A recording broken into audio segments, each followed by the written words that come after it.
स्त्रियां जब चलती हैं तो उड़ती है धूल, स्त्रियां जब चलती हैं तो उड़ती है धूल, किसी के दंभ की, किसी के अभिमान की। उसी धूल पर रखकर अपने पांव वे चुनती हैं आगे की राह, पीछे छूटते उनके कदमों के निशान, मुस्कुराकर उन्हें शुभकामनाएं देते हैं। स्त्रियां जब चलती हैं तो उड़ती है धूल, किसी के दंभ की, किसी के अभिमान की।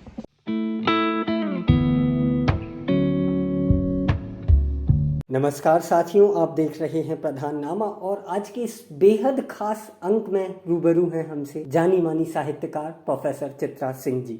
ऐतिहासिक नगर विदिशा में 29 अक्टूबर 1974 को जन्मी चित्रा सिंह जी साहित्यिक माहौल में ही पली बड़ी।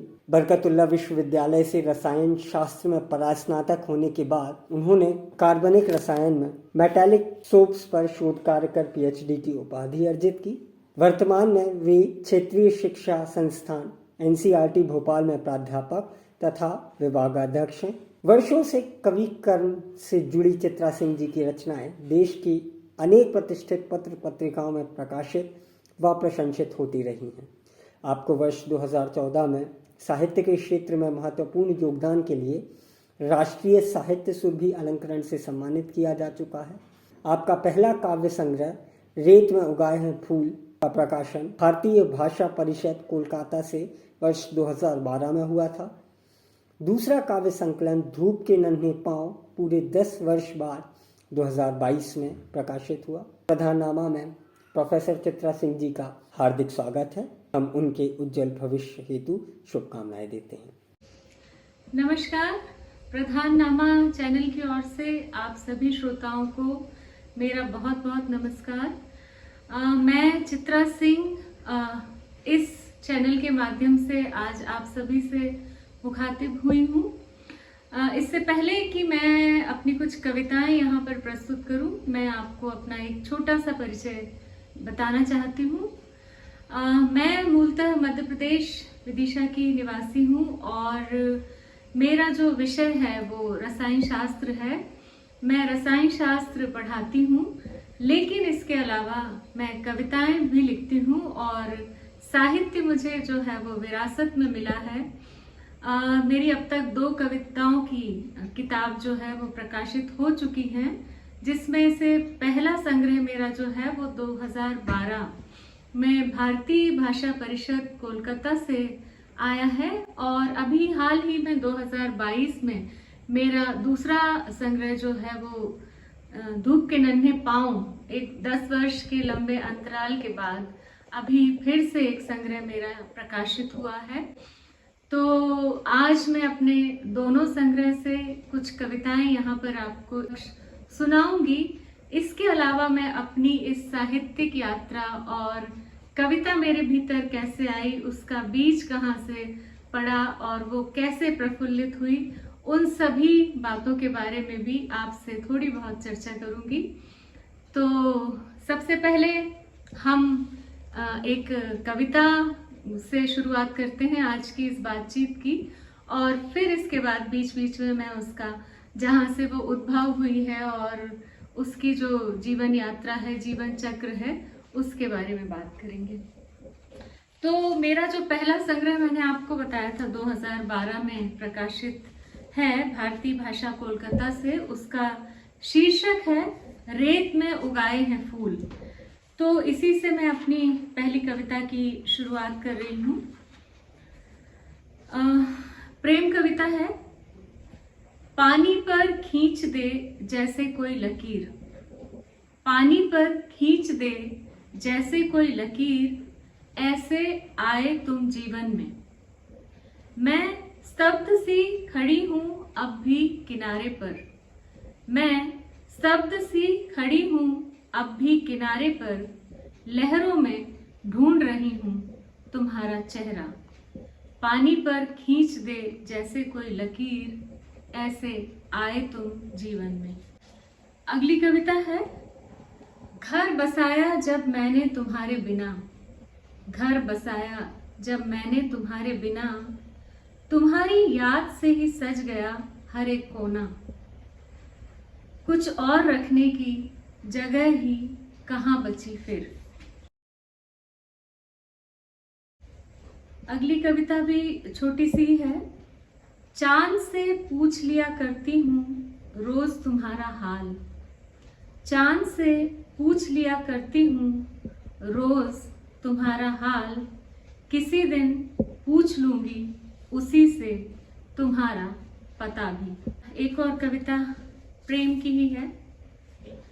तुम्हारा आना आकर मेरी जिंदगी के कैनवस पे, खिंची आड़ी तिरछी लकीरों को जोड़ना, सलीके से भरना उनमें रंग।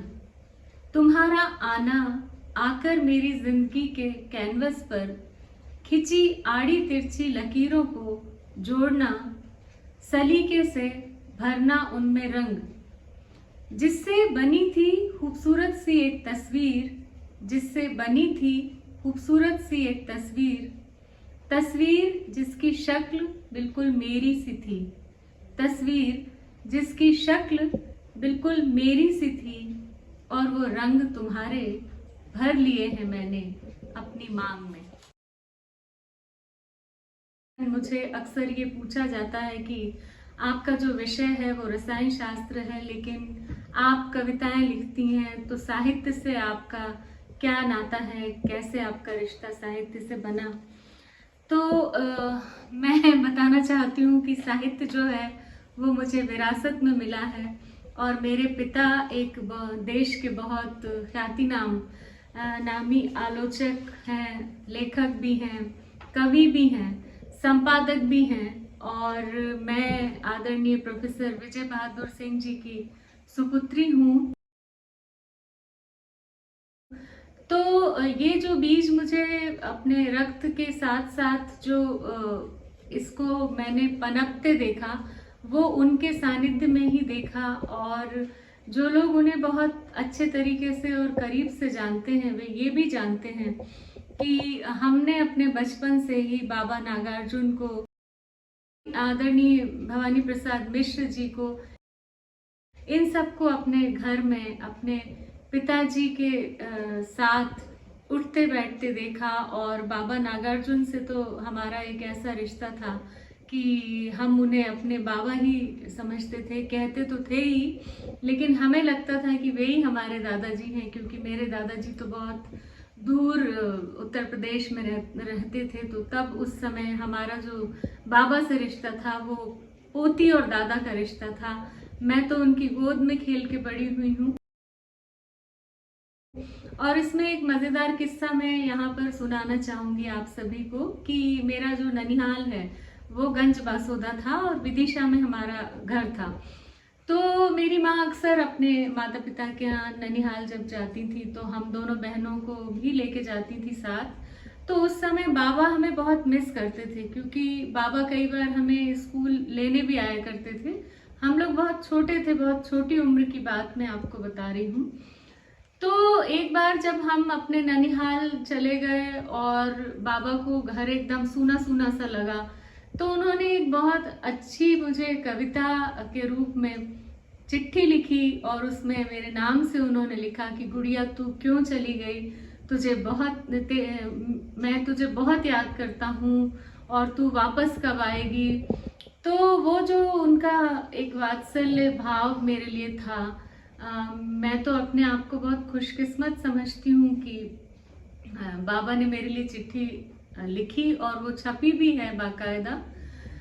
इसी तरह कई तस्वीरें भी बचपन की मेरी जो मैं देखती हूँ कि बाबा की गोद में है, तो उस सब से मुझे अपने भीतर एक बहुत आत्मविश्वास का भाव भी पैदा होता है। और मुझे लगता है कि अगर जो बच्ची बाबा की गोद में खेली हो तो उसके सपने भी उस तरह के होना चाहिए। और मेरे ऊपर ये जिम्मेदारी भी है कि मैं अगर इस साहित्य में मैंने कहीं छोटा सा भी एक अपना कदम रखा है तो उसकी यात्रा कितनी लंबी होगी और उसे किस ऊंचाई तक ले जाना होगा, अपने भीतर मैं ये जिम्मेदारी का भाव अक्सर महसूस करती हूँ, समझती भी हूँ। और मैं उम्मीद करती हूँ कि शायद मैं कहीं ना कहीं उस गुड़िया जिसके लिए बाबा परेशान होते थे और उन्होंने पता नहीं क्या सोच के, क्या देखकर जिस गुड़िया के लिए चिट्ठी लिखी है, कहीं ना कहीं वो गुड़िया कभी ना कभी इस नाम से भी जानी जाएगी कि इसके बाबा नागार्जुन हैं। तो ये मेरी साहित्य की एक यात्रा है। इसके अलावा जो है वो साहित्यिक गुरु के बारे में अगर मैं कहूँ तो निसंदेह मेरे पिताजी ही मेरे साहित्यिक गुरु हैं। हालांकि मेरी माँ का भी विषय जो है वो हिंदी है, तो माँ मेरी कविताएं भले ना लिखती हूँ, लेकिन उन्हें भी उस सब की समझ है। और मैं कविताएं जो लिखती हूँ तो कई बार मैं बहुत सारे शब्द, क्योंकि मेरा विषय तो हिंदी नहीं है, पर मैं अपनी माँ से जब जब पूछती हूँ तो वो मुझे सुझाती हैं कि किस जगह कौन से शब्द का इस्तेमाल किया जाना चाहिए। तो ये दोनों मेरे साहित्यिक गुरु हैं, लेकिन पिता तो है ही, इसलिए मुझे घर से बाहर कभी किसी से और कुछ पूछने की ज़रूरत नहीं होती। और इस मामले में मैं भी बहुत भाग्यशाली समझती हूँ कि मुझे यहाँ पर भी एक ऐसे गुरु मार्गदर्शक पिता मिले हैं जिनका मार्गदर्शन होगा तो मैं कुछ बहुत अच्छा कर पाऊंगी। मेरी एक कविता जो मुझे बहुत पसंद है, और ये मेरी सारी कविताएं बचपन की लिखी हुई हैं, और ये कुछ रिश्तों के ताने बाने में उलझी हुई कविताएं हैं। हम सब जानते हैं कि लेखक और साहित्यकारों का जीवन इतना सहज नहीं होता, और उनसे जुड़े हुए लोग, चाहे वो उनके परिवार वाले हों, पत्नी हों, बच्चे हों, सबका उस संघर्ष में बराबर की भागीदारी होती है। और उन सब के उस पथ पर बहुत कांटे बिछे होते हैं, और उन कांटों के बीच से ही वे अपना रास्ता बनाते हुए आगे बढ़ते हैं। तो बचपन के जो सपने होते हैं हर बच्चे के, वो तो उन्हीं सपनों को जीता है। और अगर एकदम से उसे उस कांटे वाली राह से निकलना पड़े तो किस तरह से वो अपने आप को बचाते हुए उस पथ पे चलना सीख जाता है कि आगे की सारी जो धूल भरी पगडंडियां हैं, फिर उन्हें कहीं भी कोई तकलीफ कभी होती तो होगी, लेकिन उनका जो वो दुख है उसे वो बहुत छोटा बना के जीते हैं। तो ये एक बहुत खूबसूरत बात है कि अगर आपको संघर्ष के पालने में ही बचपन से झुलाया जाए तो जीवन, मैं आज इस जगह पे खड़ी होकर कह सकती हूँ कि बहुत आसान हो जाता है, और फिर हर दुख जो है वो बहुत छोटा लगता है। ऐसी ही एक कविता है जो मेरे बचपन से जुड़ी है। माँ के साथ 10 साल की उम्र में, माँ के साथ 10 साल की उम्र में कंधे से कंधा मिलाकर चला मेरा बचपन। माँ के साथ 10 साल की उम्र में कंधे से कंधा मिलाकर चला मेरा बचपन। नानी की आंखों की मध्यम पड़ती रोशनी सा धुंधला मेरा बचपन। सहेलियों के साथ घासलेट की लाइन में लगा पाइप से झरता मेरा बचपन। छत के तार पर टंगे कपड़ों सा सूखता मेरा बचपन, और कभी सीढ़ियों पर बैठकर किताबें पढ़ता मेरा बचपन। अपनी छोटी बहन को कांधों पर झूला झुलाता हुआ मेरा बचपन, या कि नाना की विस्मृतियों के साथ दीवार पर टंगा मेरा बचपन। पापा की किताबों से सजी अलमारी के ऊपर फ्रेम में कसा मेरा बचपन। पापा की किताबों से सजी अलमारी के ऊपर फ्रेम में कसा मेरा बचपन। तुम्हारी दहलीज तक आते आते, तुम्हारी दहलीज तक आते आते हाथों में लगी सूखी मेहंदी सा झड़ गया जाने कहाँ मेरा बचपन। अपने पिता पर भी मैंने 2 कविताएं लिखी हैं, और वे दोनों मैं यहाँ पर सुनाना चाहती हूँ क्योंकि वे भी मेरे दिल के बहुत ही करीब हैं। पहली कविता है, पापा के जीवन में कुछ नहीं ऐसा। पापा के जीवन में कुछ नहीं ऐसा जिसे कहा जा सके खुश होने लायक। न अगला न पिछला। फिर क्यों लगातार वे हंसते रहते हैं अलग अलग अर्थों वाली रंगीन हंसी। रोते और हैं उनके कारण, वे नहीं रोते कभी। या फिर सपनों में रोते होंगे शायद, या फिर सपनों में रोते होंगे शायद। पापा की आंखों में देखा है मैंने कुछ ऐसा जिसे छुपा जाते हैं वे अक्सर कोई खूबसूरत बहाना बनाकर। पापा सोचते हैं कि कोई नहीं जानता कि वे क्या सोचते रहते हैं हंसते हंसते।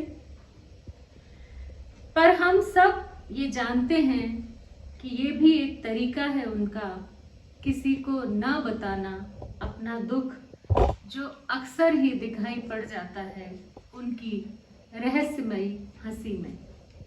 एक स्त्रियों पे मैंने कविता लिखी जो मुझे बहुत पसंद है, ये भी मैं यहाँ पर सुनाना चाहती हूँ। और फिर कुछ और स्त्रियों से ही संबंधित कविताएं अभी नई जो मैंने लिखी हैं।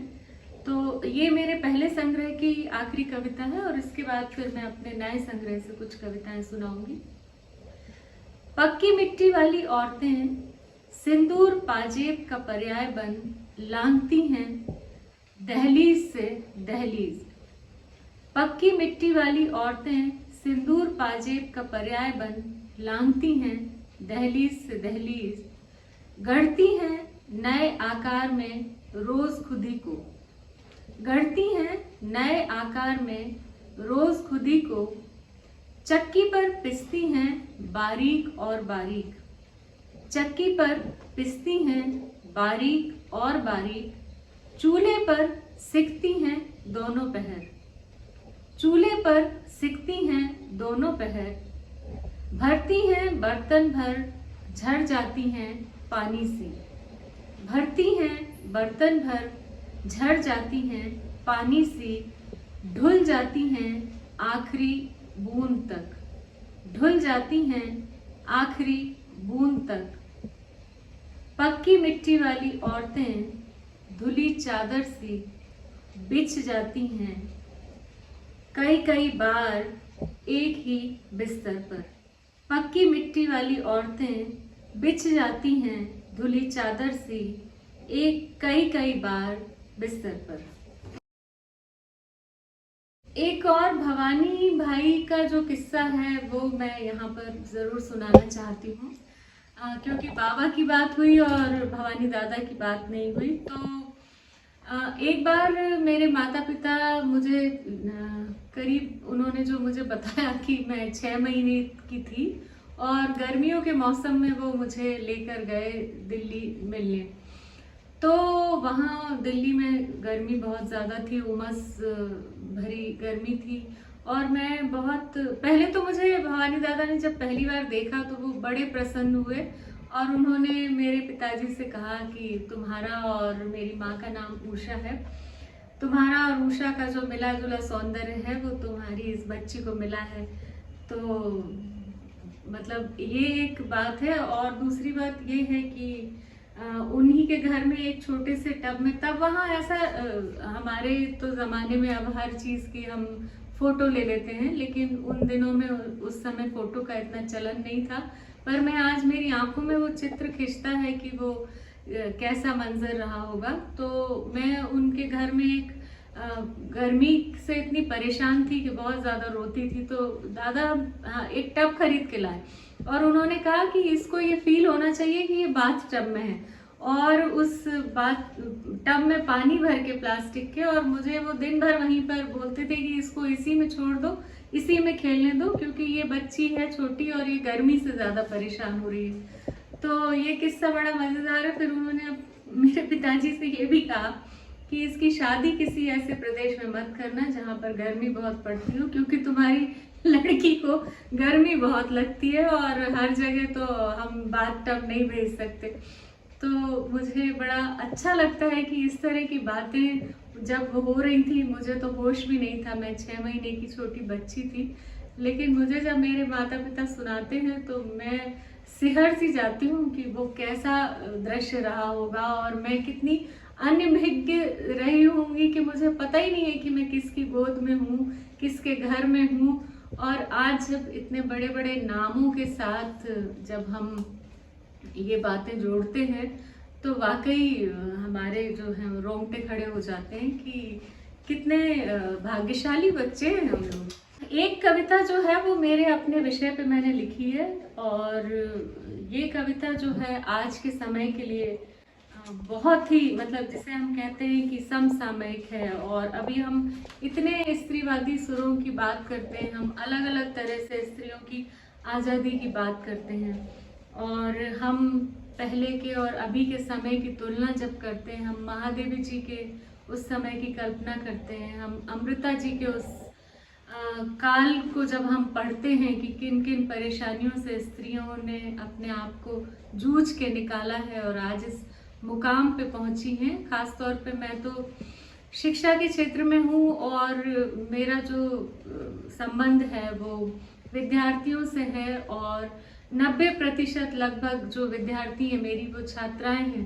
तो मैं जब उस जगह खड़ी होती हूँ जहाँ पे मैं उन्हें संबोधित कर रही होती हूँ, तो मुझे लगता है कि मेरी कोई भी बात ऐसी ना हो, कोई भी ऐसी चीज़ ना हो जिससे कि कहीं पे ये अंदेशा जाए कि हमारे पढ़ने लिखने से या हमारी किसी भी तरह की कोई ऐसी चीज़ से हमें ज्ञान अकेला नहीं, हम सिर्फ ज्ञान की लड़ाई नहीं लड़ रहे हैं या हम आर्थिक स्वतंत्रता की लड़ाई नहीं लड़ रहे हैं, हम दरअसल अपनी उस मनोदशा से बाहर निकलने की लड़ाई लड़ रहे हैं। और हमें आर्थिक स्वतंत्रता से ज़्यादा, मैं ये बात कई बार कई मंचों से कह भी चुकी, कि हमें भावनात्मक रूप से स्वतंत्र होने की ज़्यादा ज़रूरत है, क्योंकि हमारे दिमागों में वो अभी तक खुलापन हो नहीं पाया है कि हम अकेले कहीं चले जाएं। हम नौकरी करने के अलावा अकेले कहीं जाने में आज भी हिचकिचाते हैं, हमें आज भी लगता है कि हमारे साथ कोई हो।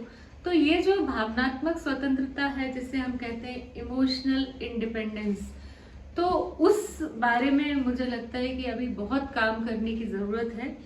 और ऐसी ही एक कविता जो है मैं आपको सुनाती हूँ। ये मैंने गोवा एयरपोर्ट पे लिखी है, और ऐसे ही अनायास मैं अपनी एक शासकीय यात्रा में थी, तो वहाँ पर एक घटना से मुझे इस कविता की प्रेरणा मिली। एयरपोर्ट के महिला प्रसाधन कक्ष के सारे आईने श्रृंगार में व्यस्त हैं। एयरपोर्ट के महिला प्रसाधन कक्ष के सारे आईने श्रृंगार में व्यस्त हैं। कोई अपनी आंखों में काजल काट रहा है तो कोई होठों पर रंग की परतें चढ़ा रहा है। कोई अपनी मचलती जुल्फों को कहीं भी उलझने से रोक रहा है। तभी मेरा आईना एक सवाल कर बैठा, हम किसके लिए इतना सज रहे हैं? तभी मेरा आईना एक सवाल कर बैठा, हम किसके लिए इतना सज रहे हैं? बगल के एक पक्के रंग वाले आईने की आत्मविश्वास भरी आंखों से आवाज आई, खुद के लिए, और किसके लिए?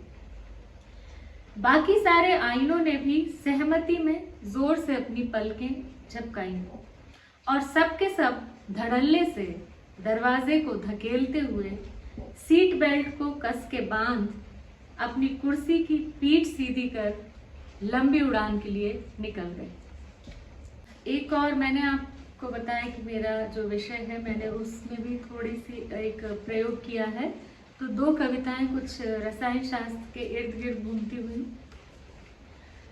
स्त्रियों ने खोल दी हैं अपने मन की सारी खिड़कियां, स्त्रियों ने खोल दी हैं अपने मन की सारी खिड़कियां, और अब वे बाहर की खुली हवा, स्वाद और गंध दोनों को पहचानती हैं। उन्हें उसमें घुले हर रसायन के निश्चित अनुपात का पता भी चल चुका है। उन्हें उसमें घुले हर रसायन के निश्चित अनुपात का पता भी चल चुका है। वे अब जान चुकी हैं कि बाहर की हवा उतनी भी नहीं है प्रदूषित जितना कि उन्हें उनके पूर्वज बताया करते थे। स्त्रियों ने खोल दी हैं अपने मन की सारी खिड़कियां। ये कविता जो है वो बहुत ज़्यादा स्त्रीवादी कविता है और इसे मैं ज़रूर पढ़ना चाहूँगी। है कविता छोटी सी, लेकिन इसका जो संदेश है वो बहुत बड़ा है। स्त्रियां जब चलती हैं तो उड़ती है धूल, स्त्रियां जब चलती हैं तो उड़ती है धूल, किसी के दंभ की, किसी के अभिमान की। उसी धूल पर रखकर अपने पांव वे चुनती हैं आगे की राह, पीछे छूटते उनके कदमों के निशान, मुस्कुराकर उन्हें शुभकामनाएं देते हैं। स्त्रियां जब चलती हैं तो उड़ती है धूल, किसी के दंभ की, किसी के अभिमान की। अब बात चूंकि स्त्रियों की आज़ादी की चल रही है और हम काफ़ी सालों से इस संघर्ष की इस यात्रा में सब मैं अगर कहूँ तो मेरी जो नानी है या मेरी दादी हैं, मेरी माँ है, मेरी चाची हैं, मेरी मामी हैं, मेरी मौसी हैं, या फिर हम सारी हम बहनें हैं, हमारे आगे आने वाली पीढ़ी है, बच्चियां हैं या हमारी छात्राएं हैं, हम लोग सब अलग अलग तरह के संघर्ष कर रहे हैं। और इन सारे संघर्षों में हमें जो एक चीज़ बहुत ज़्यादा प्रेरणा देती है, जब हम अपने पीछे अपने पुराणों में झांकते हैं, तो वो चाहे सीता हो, द्रौपदी हो, कुंती हो, या फिर अगर मैंने एक कैरेक्टर उठाया अपने इतिहास से, तो मुझे लगा कि बुद्ध को सब लोग कहते हैं कि बुद्ध ने ये किया, बुद्ध ने वो किया, लेकिन मेरा ध्यान बुद्ध से ज़्यादा यशोधरा पे रहा। और उसी को लेके अगर मैं यशोधरा की स्थिति को देखूं या अपने आप को कभी किसी भी स्थिति में रखूं, राधा को रखूं या मीरा को रखूं, तो मुझे लगता है कि कैसा फील वो करती होंगी, उन्हीं की एक फीलिंग से मैंने कविता जो मेरे भीतर उपजी। तो यशोधरा पे मैंने एक कविता लिखी है और ये कविता भी मेरे दिल के बहुत करीब है कि जो पीछे छूट जाते हैं, क्या उन्हें फिर से जीवन मतलब आगे बढ़ने का अधिकार तो उन्हें भी है ना, इसमें स्त्री और पुरुष वाली क्या बात है। तो ये कविता जो है वो एक ललकार जैसी है। सुनो बुद्ध, तुम बताकर भी तो जा सकते थे, सुनो बुद्ध, तुम बताकर भी तो जा सकते थे, इतना संकोच क्यों किया तुमने। हाँ, थोड़ा वक्त जरूर लगता तुम्हें कहने में और मुझे सुनने में, और फिर हमें उसे गुनने में, लेकिन हम मिलकर तुम्हारे जाने का उत्सव मनाते, लेकिन हम मिलकर तुम्हारे जाने का उत्सव मनाते। मैं करती श्रृंगार, हम रात भर गीत गाते, तो क्या हुआ जो तुम अल सुबह चले जाते। ये तुम्हारी मुक्ति का प्रश्न था जो तुम्हें हाथ छुड़ाकर ही मिलती, ये तुम्हारी मुक्ति का प्रश्न था जो तुम्हें हाथ छुड़ाकर ही मिलती, पर मैंने तो उसी जगह रहकर किया खुद को तुमसे मुक्त, पर मैंने तो उसी जगह रहकर किया खुद को तुमसे मुक्त। और तुम्हारे यूं अचानक चले जाने से, और तुम्हारे यूं अचानक चले जाने से हमारे बीच की जो जगह रिक्त हुई, मैं नए ज़माने की यशोधरा, मैं नए ज़माने की यशोधरा उगूंगी फिर उसी रिक्त जगह से, उगूंगी फिर उसी रिक्त जगह से, फलूंगी फूलूंगी भी प्रेम से कभी न मुक्त होने वाले जीवन की कामना के लिए।